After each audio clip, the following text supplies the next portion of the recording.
Welcome to W2 Kitchen, where today we're making smash burgers, but with a twist. Based on our recent research and development, we worked out that a stuffing smash burger tasted great. The issue was that the breadcrumbs made the burger itself a little bit too dense, so we're going to make essentially a fresh stuffing. I've got some really high fat content pork mince because I like to mix my stuffing together with pork mince. I've also got some beef mince just to see a little bit experiment there. Red onion, sage, parsley.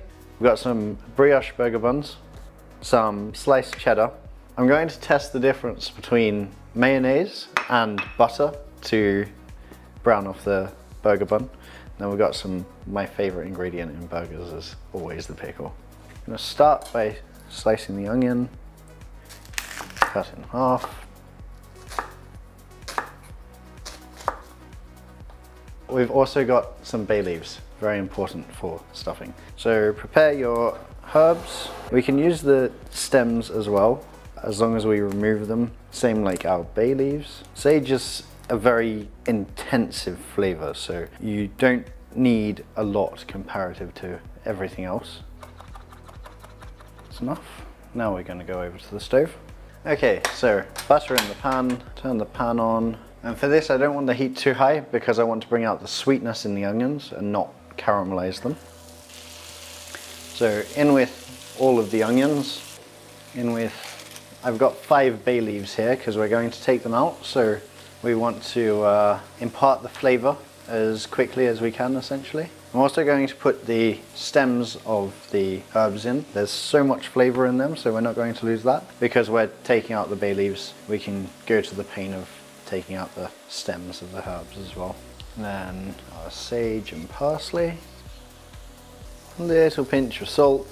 And you can see that our onions have reduced down a lot. So you can tell the onions are getting quite nice and soft. You could add a splash of beer just to soften them a bit further, but unfortunately Evan only has wine. Okay, so sage and onion mixture, done. Then I'm just moving it about to release the steam as fast as possible because we don't want to cook the meat. Remove our bay leaves. Always good to remember how many of everything that you're taking out you put in, especially if you're making a big batch. Going to start seasoning the burger, so I'm going to chuck some black pepper in there, some salt, so that we can add the pork to one.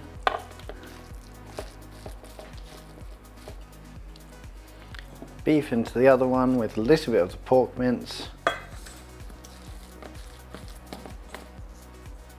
I think the beef can take a lot more seasoning than pork, so I'm just going to start it off with more salt, more pepper. That looks pretty well amalgamated to me. So now we're going to slice our buns in half. Then slice our gherkins. We're going to make a ball so that when we smash it, it stays circular. I'm doing 3 beef. I don't think the pork will take to cheese as well as the beef will. With one of the buns, I'm going to mayonnaise it just to check which one's a better form of searing the buns. Mayonnaise test. We're using Japanese mayonnaise as well. And you want to do this slowly so that the bun heats through as well. Always try and take it as far as you can. It'll taste better until it's burnt, and then it won't. Yeah, beautiful. Yeah. So, easy way, just to make sure all of the buns are coated in butter. Then, we're going to fit as many of these as we can on. I don't know, these are browning pretty nicely. So, test results. Mayonnaise, butter, burger, salt, smash.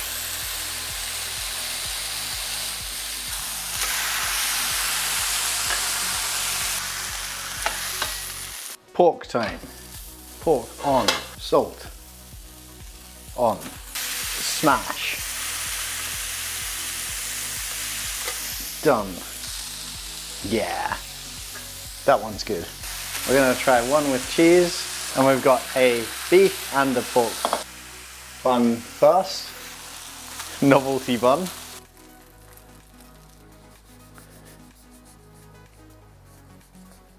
Do you want pickles on half? Pork, salt, smash. Oh, the pork smashes so well as well.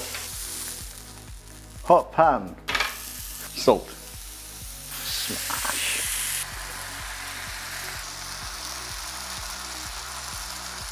Half. All right. So that's my pork stuffing smash burger. Done.